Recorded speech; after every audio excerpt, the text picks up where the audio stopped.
Alhamdulillahi Rabbil Alamin wal aqibatu lil muttaqin wala udwana illa 'alal zalimin wassalatu wassalamu ala asyrafil anbiya'i wal mursalin wa ala alihi wa sahbihi ajma'in. Subhanaka la ilma lana illa ma 'allamtana innaka antal alimul hakim. ولا حول ولا قوة إلا بالله العلي العظيم.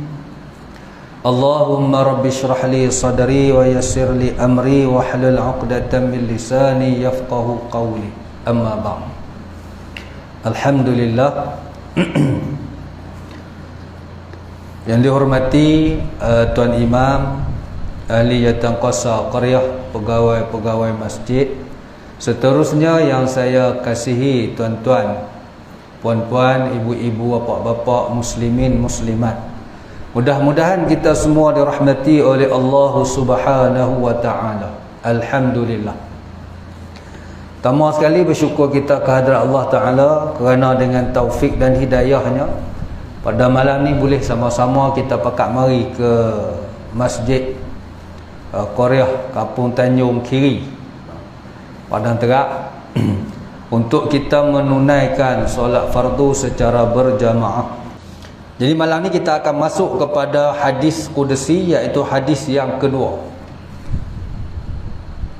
Bismillahirrahmanirrahim. Qala al-musannifu rahimahullahu ta'ala wa nafa'ana bi'ulumihi wa barakatihi fid darain amin ya rabbal alamin. Kata penyusun pengarang kitab kita ni Ustaz Muhammad Zakir bin Majid. Jadi atas usaha dia ni, dia susun kitab ni. Jadi hadis yang kedua, ikhlas dalam beramal. Tajuk kita malam ni, ikhlas dalam beramal. Jadi kita diperintahkan oleh Allah Subhanahu wa taala supaya buat amal. Beriman, beramal, satu lagi kena ikhlas. Jadi kita nak tengok ikhlas dalam beramal. Daripada Abu Hurairah radhiyallahu taala anhu, Rasulullah sallallahu alaihi wasallam bersabda,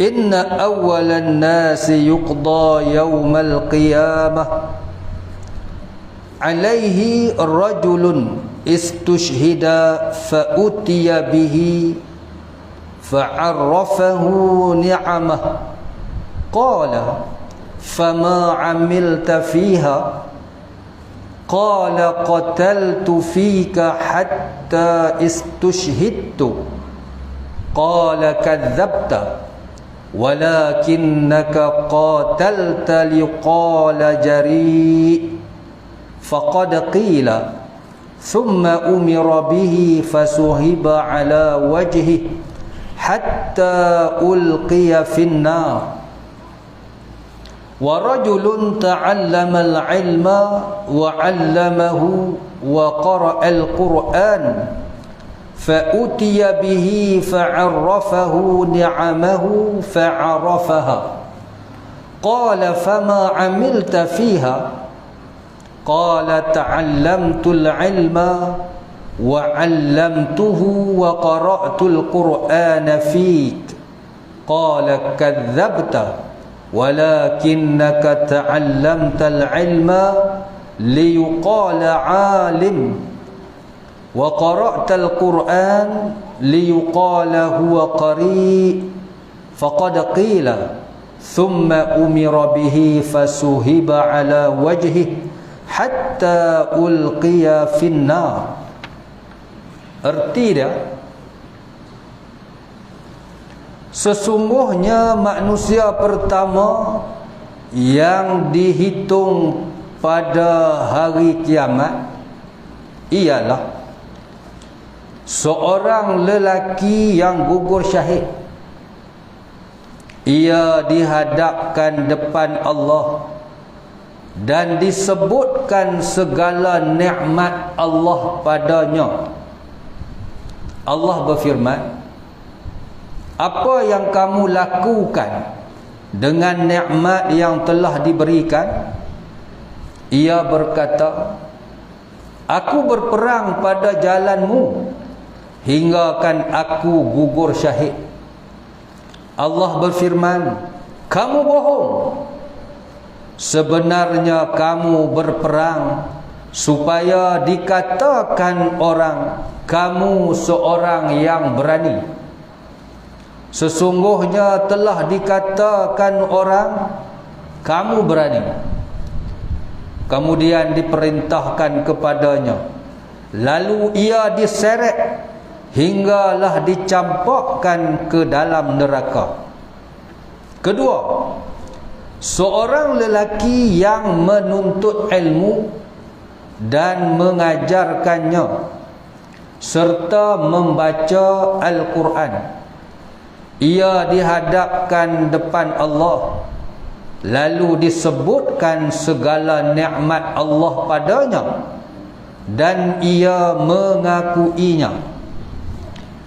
Allah berfirman, apa yang kamu lakukan dengan nikmat yang telah diberikan?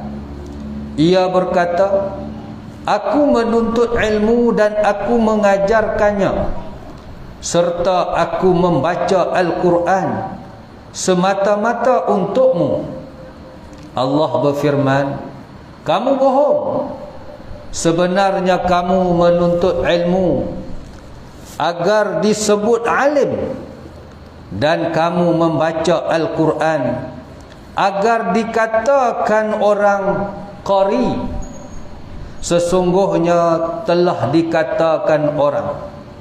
Kemudian diperintahkan kepadanya, lalu ia diseret hinggalah dicampakkan ke dalam neraka. Hadis dikeluarkan oleh Imam Ahmad, Imam Muslim dan Imam An-Nasai. Baik, itu dia punya matan hadis dan juga terjemahan dia daripada bahasa Arab ke bahasa Melayu. Jadi kita akan tengok huraian keterangan daripada hadis ni. No? Jadi sekali lalu gitu pun bahasa bergari dah, nampak dah tak? Cuma kita nak tengok lebih dalam lagi, kita tengok huraian yang dibuat oleh ulama. Baik, keterangan dia.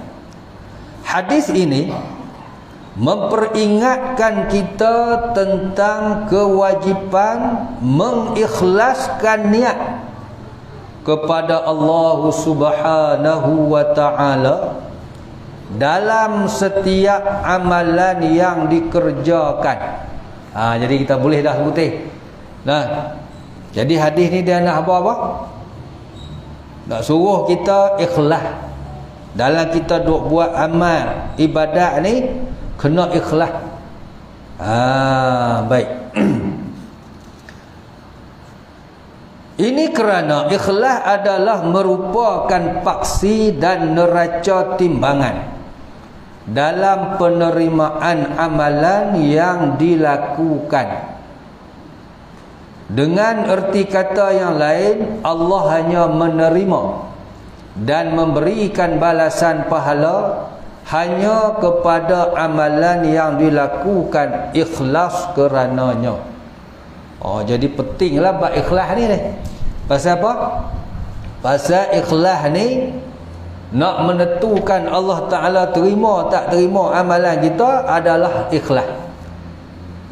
Kadang-kadang kita buat amalan ni banyak. Semayang kitanya hak fardu, hak sunat, baca Qurannya, sedekahnya, tolong orangnya, macam-macam lah kalau nak kira benar kebaikan ni, amal ibadat ni. Tapi hak Allah Ta'ala nak kira hak ikhlas. Baik. Dia tak huraikan lagi ni. Ikhlas ni makna apa? Baru dia duduk cerita. Suruh ikhlas. Baik, kita baca lagi. Menurut Imam Al-Qushairi, ikhlas ialah, ni baru dia nak cerita ni mana ikhlas. Meniatkan sesuatu amalan yang dilakukan semata-mata kerana Allah, iaitu melakukan amalan adalah semata-mata untuk mendekatkan diri dengan Allah Subhanahu wa ta'ala, tanpa ada tujuan yang lain sedikit pun, sama ada untuk menunjuk-nunjuk kepada makhluk, mendapatkan pujian di sisi manusia, ataupun kerana cintakan pujian daripada makhluk, ataupun dengan tujuan-tujuan yang lain selain daripada untuk mendekatkan diri kepada Allah. Itu dia makna ikhlas. Kata-kata daripada Imam Al-Qushairi. Ni seorang ulama tasawuf. Dia kata ikhlas ni kita buat amal ibadat ni kerana Allah Ta'ala semata-mata. Apa makna kerana Allah semata-mata? Maknanya tak ada tujuan selain daripada Allah Ta'ala. Dia bagi contoh tadi ni, bukan kerana nak tunjuk kepada makhluk. Kita duk mari sembahyang berjemaah di masjid, bukan nak tunjuk ke orang kata kita tu rajin sembahyang. Ataupun kita kuat sembahyang sunat, bukan tujuan kita nak tunjuk ke orang. Kita sedekah ke bukan nak tunjuk ke orang. Kita buat baik bukan nak tunjuk ke orang. Bukan nak dapat pujian manusia, bukan nak bagi orang puji kita. Rajin ketawa-tawa tu. Kan? Hujan ke panas ke. Ada semua di masjid. Bagilah dia mau nak kata, tapi kita tu bukan kerana nak puji dia tu. Kita buat kerana Allah Ta'ala. Hak orang nak puji, bagilah. Gitu. Ataupun cintakan pujian daripada makhluk. Dia nak boleh orang nak puji kita. Ataupun tujuan-tujuan hak lain lah selain daripada nak dekat diri pada Allah Ta'ala. Tak ada, hak lain tak ada. Kerana nak dekat diri dengan Allah Ta'ala. Tu hak dalam kita tu lah. Dengan itu boleh juga dikatakan bahawa ikhlas ialah membersihkan amalan daripada tilikan atau pandangan makhluk. Boleh kata lagu tu juga. Mana dia tak ada langsung. Hak hebuan orang nak kata ke, makhluk nak nilai dah. Hak ni Allah Ta'ala. Kita dengan Allah Ta'ala saja. Tu yang dikatakan ikhlas tu.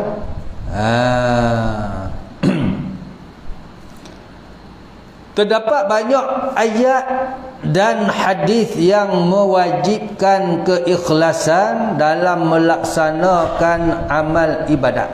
Jadi dalil dalil yang kata kena ikhlas ni dalam buat amal ibadat ni ada. Ada dalam hadis, ada dalam ayat Quran. Antaranya dalil daripada ayat Quran. Allah Subhanahu wa ta'ala berfirman, Ba'da a'udzu billahi minasy syaithanir rajim. Wa ma umiru illa liya'budullaha mukhlishina lahuddin hunafa'a wa yuqimus salata wa yu'tuz zakah wa dzalika dinul qayyimah. Artinya padahal mereka tidak diperintahkan melainkan supaya menyembah Allah dengan mengikhlaskan ibadat kepadanya, lagi tetap teguh atas tauhid, dan supaya mereka mendirikan sembahyang serta memberi zakat, dan yang demikian itulah agama yang benar. Surah Al-Bayyinah ayat 5. Ini dalil daripada ayat Quran. Kita kena ikhlas buat amal ibadat ni. Ada lagi ayat Quran.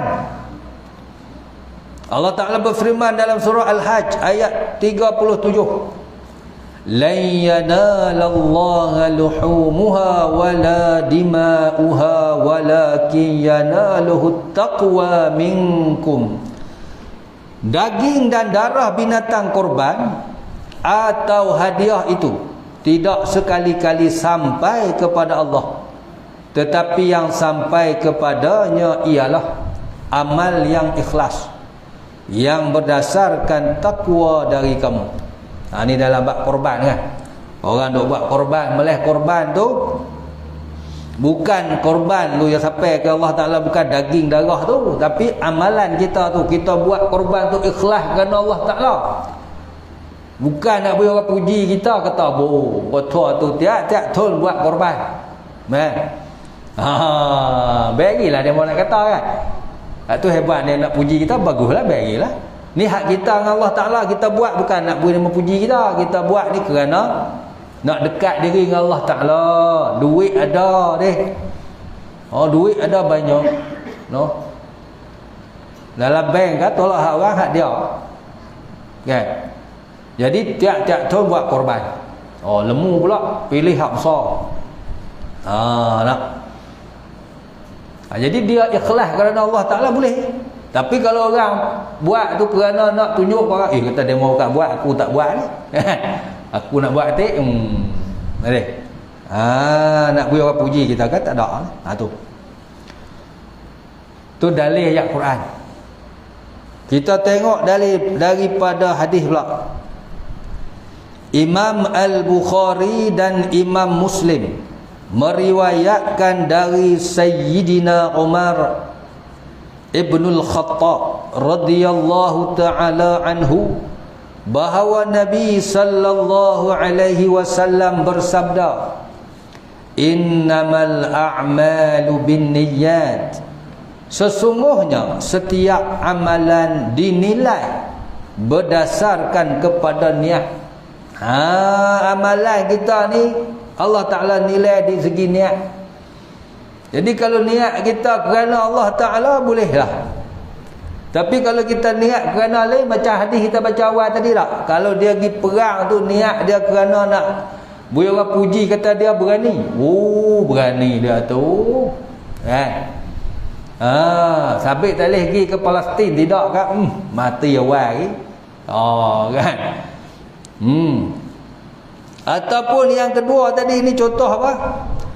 Dia pergi ngaji bab agama kan, balik mari alim boleh ngajar orang, baca Quran pun sedap, meleleh ilmu kan. Tapi tujuan dia mengaji tu bukan kerana Allah Ta'ala, kerana nak beri orang puji, kata ustaz tu alim tu kan. Nak tanpa dia tak tu belakang kan. Ataupun dia baca Quran sedap, dia mengaji tu, guru mana tak ada, habis dia cari mengaji Quran, talaqi, tarannum, orang dengar gelek kepala kan. Tapi dia bukan kerana Allah Ta'ala. Nak beri orang kata dia alim, nak beri orang kata dia tu qari. Qari dia tu boleh. Baik. Jadi niat Allah Ta'ala nilai niat. Yang kedua hadis lagi, Imam At-Tirmizi meriwayatkan daripada Abu Hurairah radhiyallahu ta'ala anhu, baginda sallallahu alaihi wasallam bersabda, innallaha tayyibun la yaqbalu illa tayyiba. Sesungguhnya Allah Ta'ala baik ia tidak menerima kecuali yang baik. Jadi nak tu baik tak baik ni tengok di hati kita tu lah. Kalau niat kita kerana Allah Ta'ala, maka hak tu baik lah tu. Tapi kalau niat kerana lain, bukan dia, jadi Allah Ta'ala tak terima. Tu dia, tu dalih.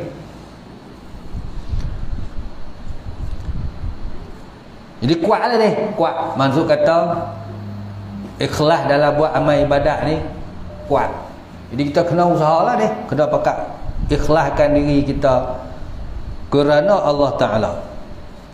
Menurut ulama, hadis ini mengisyaratkan kepada kita bahawa Allah Subhanahu wa Ta'ala tidak akan menerima sebarang bentuk amalan kecuali sesuatu yang baik dan bebas daripada perkara yang menghancurkannya seperti riak dan ujub.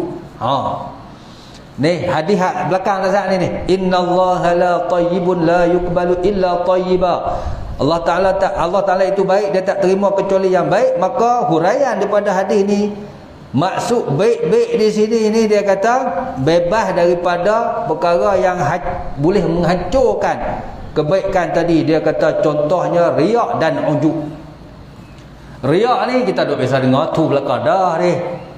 Tu belakang dah ni hak depan saya ni pakat pok menakan, pakat tok wan, pakat chair pada ni. Jadi duk biasa dengar tu dah. Riak ni. Cuma kita sebut sebagai nak ulang balik noh, nak pakat ulang, pakat peringat balik. Riak ni kita nak menunjuk. Nak menunjuk amalan kita tu kepada orang, bui orang pakat tu. Kata kita lah. No. Contohlah ni, contoh. Kita kata ni orang buat contoh semua dah. Contoh kata dia ni mayang fardu duk mayang lah, kata mayang ni. Mayang sunat lah kita kata belang berluh. Kan? Tekoh-tekoh yang mayang. Tiba-tiba nak, kalau kita ni orang tua, menatu kita balik hari ni nak cuti sekolah bulan 12, nak menatu pakat balik. Jadi malu kan nak menatu, kita pun mayang tak berhenti mayang sunat. Tak. Oh, balik masjid tengok, oh dia mau ada di rumah sahur mayang tu. Oh, tak belah mayang. Mayang sunat ni. Tujuan dia apa? Nak tunjuk ke anak menatu. No. Hak menatu pun suka lah ni. Buat mutua mari di rumah, tak pernah mayang. Kan sunat ni. Oh, mayang tak berhenti. Tu contoh riak dia panggil, nak menunjuk, nak beri dia mau gari. Dan ujuk ni, ujuk ni maksudnya dia heran ke diri sendiri. Heran ke diri sendiri ni orang tak tahu. Orang tak tahu. Dia sendiri je tahu tu kata ujuk tu. Contoh. Nah. Contohlah kita kata kita buat satu-satu benda. Tak kira lah, amalan ibadat ke apa saja. Orang tak kata apa berat kita, kan? Tapi kita duk berasa seorang-seorang. Nak. Contoh kita kata apa nama? Buat pintu gerbang. Contoh ni. Minta maaf ni idea dia mari. Boh dia kan. Contohlah kita kata buat pintu gerbang tu, letak apa? Pintu pagar tu, buat. Buat. Oh. Orang tak kata apa pun, orang tak kata molek kan. Bertokoh ni, kan. Duk tepi jalan buat. Orang tak kata apa pun. Kita duk berasa seorang-seorang. Molek juga. Dia aku ni.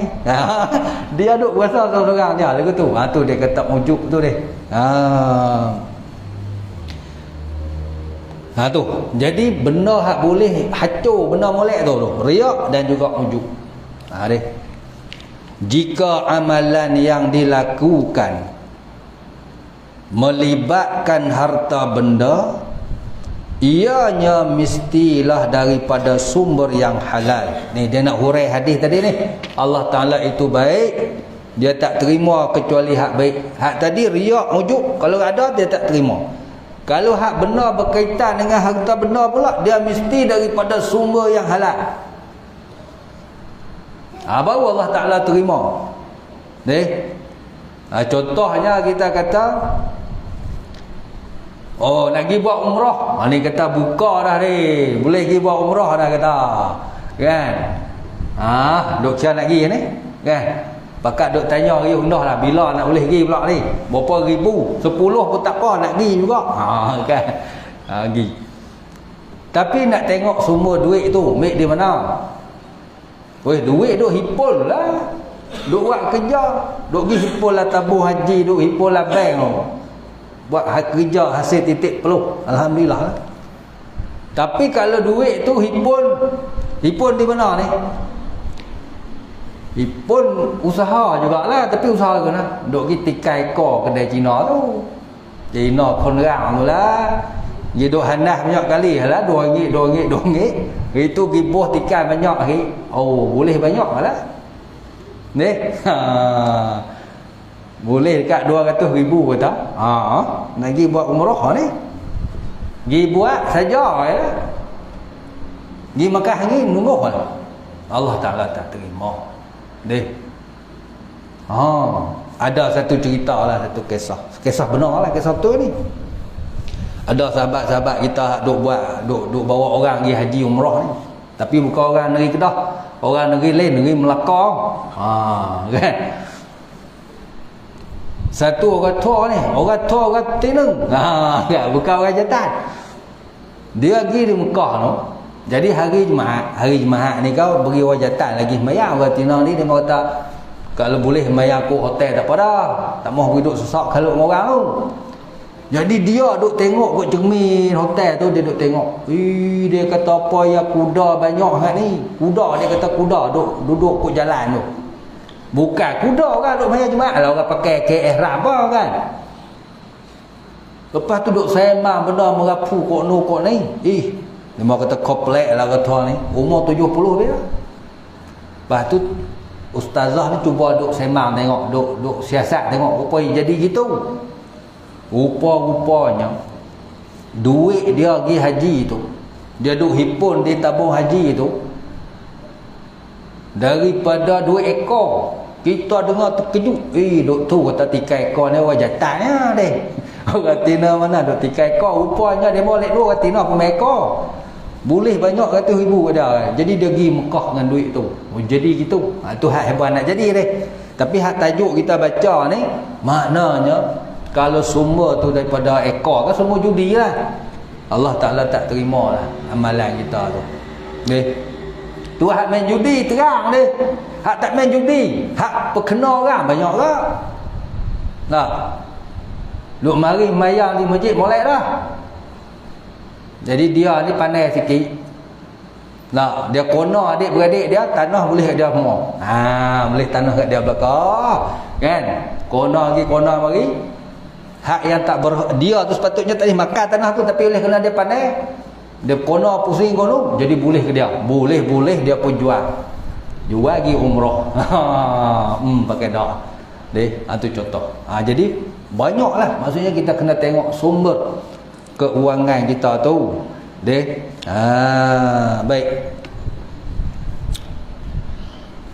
Dalam hadis yang diriwayatkan di sini, Allah Subhanahu wa taala telah menjelaskan tentang nasib 2 golongan manusia yang ditolak amalan mereka di hari kiamat nanti. Walaupun apa yang mereka lakukan pada zahirnya adalah merupakan amalan yang mulia dan terpuji. Ini hadis yang kita baca awal tadi ni. Orang mati fi sabilillah, mati syahid. Yang kedua, orang mengaji agama jadi alim, mengaji Quran jadi qari. Walaupun zahirnya kita tengok bagus tak syak, tapi hakikatnya dia tak ikhlas kerana Allah Taala, maka Allah Taala tak terima. Oleh kerana ianya tidak dilakukan dengan berpaksikan pada keikhlasan, maka ianya ditolak dan tidak diberi ganjaran oleh Allah Subhanahu wa taala. Tu dia. Habis. Kita duk buat tu kalau tak ikhlas. Dah lah kita kata Kita lah ni, kita buat contoh kita. Baru kenal tangga masjid ni baru berapa hari ya ni. Zaman muda tu tak tahu lah. Membujur lalu melita pukar handah belakang. Ni, hero lah zaman tu. Lepas tu bila dah kita kata boleh mari ke masjid pun nak berubah ni, tak ikhlas pula dah. Habis. Na'udzubillah, minta jauh lah. No, kita minta jauh. Kalau boleh tu tak mahu jadi lagu tu lah. No. Baik. Golongan pertama ialah manusia yang berperang dan gugur syahid di medan peperangan dengan tujuan supaya dikatakan oleh orang ramai ia sebagai seorang yang berani. Ni tadi ni. Manakala golongan kedua pula ialah mereka yang menuntut dan menyampaikan ilmu serta membaca Al-Quran dengan suara yang merdu dengan tujuan supaya dikatakan orang bahawa ia seorang yang alim dan qari. Allah, ni pun gitu. Kedua-dua golongan ini dianggap sebagai penipu oleh Allah Subhanahu wa taala dan mereka juga diseret ke dalam neraka. Kita duk ingat tu orang hak duk buat jahat tu, duk buat maksiat nak kena lepa masuk neraka ni, hak duk buat ibadat ni. Kerana tak ikhlas. Allahu akbar. Menurut para ulama, ikhlas mempunyai 3 peringkat. Ulama kata ikhlas ni tadi kita faham dah ni. Makna ikhlas tu dia. Lepas tu pula dia kata ikhlas ni ada 3 peringkat. Yang pertama, dilakukan amalan kerana takut pada Allah. Kita duk buat amalan ni kerana kita takut pada Allah Ta'ala.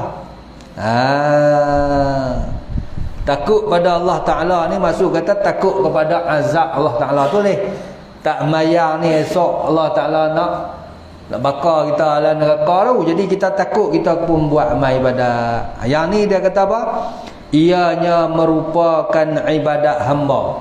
Nama ibadat jenis tu hamba lah tu ni. Hamba buat takut kepada Tuhan. Macam hamba abdi dengan Tuhan tu lah ni. Buat tu kan takut ke Tuhan. Jadi kita ni pun takut pada azab Allah Ta'ala. Dia panggil ibadat hamba. Ikhlas dah tu. Masuk dalam kategori ikhlas tu. Yang kedua, dilakukan amalan kerana mengharapkan syurga dan pahala. Kita buat amal ibadat ni kerana duk nampak, duk gari pahala. Ulang mari masjid ni pahala sau. Kan? Setiap langkah kita tu, kalau jalan kaki ni, kalau kayuh gerek, kalau naik motor, kalau naik kereta, setiap langkahan kita panggil perjalanan kita tu diberi satu pahala, digugur satu dosa. Ni tu yang ulama bahas tu, mayang berjamaah 27 kali ganda pahala tu.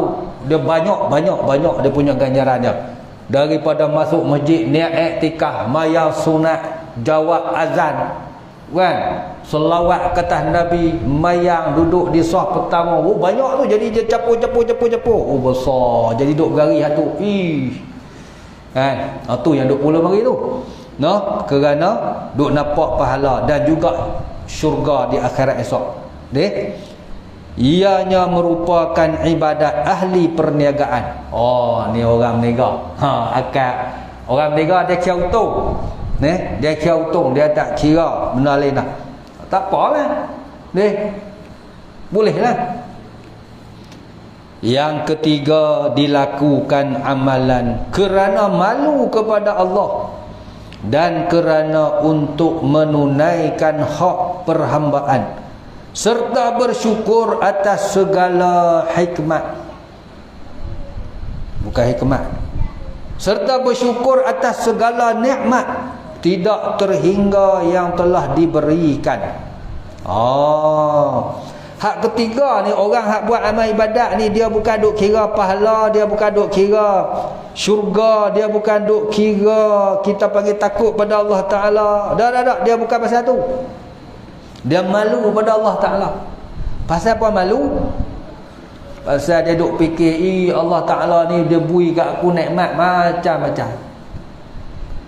Nak nikmat iman, nikmat Islam tu hak paling besar lah. Ni nikmat kesihatan, nikmat harta benda, nikmat anak beranak, nikmat kita panggil hidup senang, macam-macam lah nikmat ni. Jadi dia berkata, malulah dengan Allah Ta'ala duk beri macam-macam. Kan? Maka dia pun buat ibadat. Kerana malu kepada Allah Ta'ala di atas nikmat yang Allah Ta'ala beri. Macam kita lah ni, malu Allah dengan orang kan. Kadang orang duk rajin duk beri benda kat kita, kita pun berasa kita pun jadi baik dengan dia. Pasal apa? Malu Allah. Jadi gitu. Dalam masa yang sama ia melihat kekurangan pada dirinya dan hatinya, antara takut dan bimbang jika apa yang dilakukan tidak diterima, dan sangat mengharap akan limpahan kurnia Allah agar menerima apa yang telah dilakukan walaupun terdapat kekurangan. Dalam masa yang sama dia duk malu pada Allah Ta'ala ni. Dia duk tengok diri dia pula, kalau nak kira nikmat Allah Ta'ala beri kat aku ni bukan terang mana, bukan baik sangat pun kan, tapi Allah Ta'ala beri ni, malu. Maka dalam duk buat ibadat tu pula dia duk berasa pula, Allah duk berasa aku buat ni kan sikit sangat, duk berasa ni kurang sangat. Harap sangat-sangat Allah Ta'ala terimalah aku putera ni ya. Tu perasaan dia tu. Hak ni orang panggil apa? Dia panggil, ini dia kata merupakan ibadat para raja. Ibadat para raja. Raja-raja punya ibadat. Jadi kita tengoklah, kita muhasabah diri kita masing-masing. Pakat pelagar tengoklah, tak usah duk tunjuk aku tu, tak tunjuk aku tu. Kita tengok aku ni duk tang mana ni? Aku ni duk tang mana ni? Hak nombor 1 kan, nombor 2 kan, nombor 3. Tak usah duk apa-apa kan, buat dia duk diam. Kita saja. Orang yang ikhlas akan sentiasa bersungguh-sungguh mengabdikan diri pada Allah dan dengan sedaya mungkin beramal dengan sunnah dan ajaran baginda sallallahu alaihi wasallam. Jadi orang yang ikhlas ni, dia ni kok mana pun dia akan sungguh-sungguhlah mengabdikan diri buat ibadat pada Allah Ta'ala dan cuba sedaya upaya, cuba nak ikut sunnah Nabi ni. Sunnah Nabi ni banyak ni, kena mengaji pula bab sunnah ni banyak kan. Dia banyak. Hak mana kita boleh buat, kita buat lah. Dia orang tak macam kadang-kadang kawan ni dia boleh buat ni, hak ni dia tak boleh buat kan. Dia boleh buat ni, hak ni dia tak boleh buat. Banyak lah ni kalau kita nak cerita. Jadi kita buat ikut kemampuan kita, ikut kita, jangan duk kira orang tak.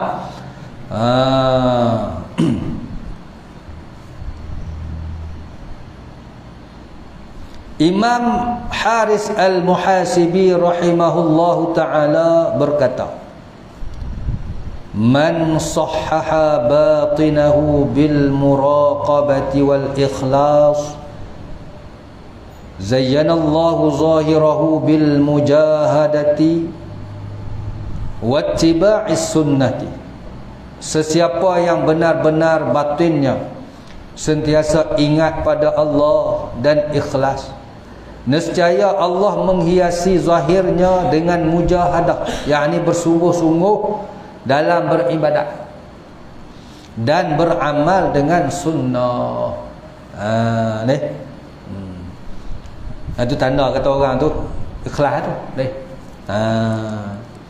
Ni kena mengaji ni tajuk sunnah tu kan. Kadang-kadang dia kata, tengok dia ikut sunnah menikah dah 4 orang. Tak. Pasal apa? Pasal ikut sunnah. Mungkin dia mampu tu tak. Tak lain dia tak mampu, tak apalah. Dia boleh kot tu. Ada orang dia boleh pakai serban, dia tak ikut sunnah pakai serban. Pakai, dia boleh pakai. Kawan ni tak boleh pakai, aku nak pakai hak tutup aurat ya, tapi buat benda lain pula kan. Hak kita panggil sunnah yang lain banyak sangat gila. Buat ikut kemampuan. Dewasa ini manusia sering kali mengisytiharkan keikhlasan dalam amalan yang dilakukan. Ni pengarang kitab kita ni kata, dewasa ini maksud kita kata law ni lah, zaman law ni. Zaman law ni kita rajin tengok orang suka isytiharkan keikhlasan. Dia nak apa orang kata dia ikhlas. Zaman law dalam amalan yang dilakukan, khususnya sewaktu memberi sumbangan. Contoh nak beri sumbangan ke orang, okay? Bahkan kadang-kadang perkataan ikhlas ditulis dengan besar dan dihiasi dengan solekan yang cantik. Dia mau buat besar tu, beli apa nama plywood tu kan, beli plywood besar tu, bocak tulis apa masuk situ, sumbangan ikhlas. Tulis ikhlas buat situ kan. Ni hak maksud pengarang kita tu kan.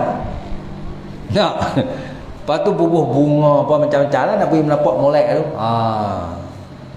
Jadi dia kata persoalannya, apakah itu adalah ikhlas? Dia tanya ikhlas kan lagu tu, tulis tu kan, sumbangan ikhlas tu. Sedangkan Nabi SAW menjelaskan bahawa orang yang ikhlas akan berusaha menyembunyikan kebaikan yang dilakukan seperti mana ia menyembunyikan kejahatannya. Orang ikhlas ni dia tusuk. Benda baik dia buat tu, dia tusuk tak mau beri waktu. Macam mana jahat dia buat tu. Jahat kita tak mau beri waktu lah ni. Jadi baik pun kalau boleh tusuk juga. Tu makna ikhlas. Apatah lagi ikhlas adalah merupakan rahsia antara kita dengan Allah. Jadi ikhlas ni hanya kita dengan Allah Ta'ala, orang tak tahu. Sebab tu ulama ada sebut yang kata ikhlas ni, dia kata umpama semut hitam duduk atas batu yang hitam di malam yang gelap gelita. Tak beri puas satu. Tu kata ikhlas tu. Tak tahu lagu mana. Kita dengan Allah Ta'ala saja.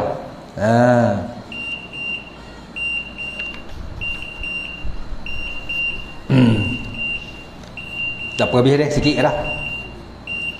Berkata Imam Sayyidi Abdul Wahhab Asy-Sya'rani rahimahullahu ta'ala, ajma'a ahlullah ala anna man syahida fi nafsihi al-ikhlas fa inna ikhlasahu yahtaju ila al-ikhlas. Artinya telah bersepakat ahlullah mengatakan bahawa sesiapa yang mengaku dirinya ikhlas, sesungguhnya keikhlasnya itu memerlukan kepada ikhlas yang lain pula. Siapa yang nak cerita kat orang kata dia ikhlas tu, dia kena ikhlas lagi. Maknanya tak ikhlas lagi. Ni ikhlas ni tak bui ni, bui kerana Allah Ta'ala ikhlas ni. Tak lagi ulama kata bukan dia lagi. Pasal apa? Ikhlas ni dia bukan benda hak kita cakap tu, ikhlas benda lek dalam. Kita dengan Allah Ta'ala saja. Ni. Oleh itu marilah sama-sama kita berusaha dengan penuh kesungguhan untuk mengikhlaskan niat dalam melakukan ketaatan, agar amalan yang dilakukan diterima oleh Allah dan menjadi bekalan yang dapat menyelamatkan kita pada hari akhirat nanti, insya-Allah. Jadi kita kena pakat usaha semua-semua ni. Saya pun pesan ke diri saya, tuan-tuan dan puan-puan. Jadi kita bila buat amalan ni, cuba kita ikhlaskan diri kita dengan Allah Ta'ala. Kerana apa? Hak ni nak tolong kita ni. Maknanya barulah jadi pahala, barulah jadi ada nilai di sisi Allah Ta'ala. Nak buat gena ni, nak buat gena. Jadi adalah satu, kita bagi petua lah daripada ulama. Imam Al-Ghazali pun ada sebut dalam kitab dia, Imam At-Tirmizi pun ada sebut. Kan? Jadi nak buat lagu mana? Kita ni manusia biasa tak? Kadang-kadang kita mari masuk dalam masjid. Kita baru nak belajar ni, kita mari masuk masjid, kita nak mayang ni. Nak mayang sunat kita tak? Kita pun mayang. Bila mayang sunat, tengok orang lain tak mayang, kita mayang. Dia mari yo. Dia mari kacau lik dalam. Aku seorang yang mayang, orang lain tak mayang. Teruk mana-mana ni. Jadi dia nak mari lagu tu. Maka ulama kata, buat, jangan duk kira. Perasaan tu memang dia akan mari, dia kacau kita. Jadi kita jangan layan dia. Kita istighfar, minta ampun dengan Allah Taala. Astagfirullahalazim. Iblis semua ni. Iblis semua ni. Kita seduk layan. Masuk masjid, buat mayang sunat, buat bagilah. Dia duk mari, baik. Lama-lama bila kita buat lawan, insya-Allah dia akan hilang. Jangan kita mari tengah-tengah buat, dia mari kacau. Pakai tak buat dah. Jadi rugi, ini kena buat. Lama-lama dia hilang insya-Allah. Tapi kita kena lawan. Baik, yang terakhirnya dia nak kata ada satu kisah teladan. Ada seorang Arab Badui. Dia kata kepada penduduk Basrah. Basrah ni satu tempat di negeri Iraq. Jadi dia kata, Arab Badui ni Arab kapung. Arab kapung lah. Arab ulu. Hak duduk di tengah padang pasir, hidup pindah rendah tu dia panggil Arab Badui tu. Arab jenis kasar. Jenis tak, bukan duduk lepekan, bukan duduk mengaji ni, kan? Baik. Dia kata apa? Dia kata, siapa ketua kamu? Dia tanya puak tu, siapa ketua mu ni? Dia mau jawab, Hasan Al-Basri. Lepas tu dia kata, pasal apa dia jadi ketua kamu? Dia mau jawab, dia kata, kerana semua manusia berhajat dan memerlukan kepada ilmu yang dia miliki. Manakala dia pula sedikit pun tidak berhajat kepada dinar, wang yang mereka miliki. Ni yang pertama. Makna kata Hasan Al-Basri ni, yang demo anggap dia sebagai ketua demo pasal dia ni orang alim, orang ada ilmu, dan semua manusia berhajat kepada dia pasal dia alim. Dan dia pula tak berhajat kepada harta duit upah manusia. Kan? Dia tak berhajat.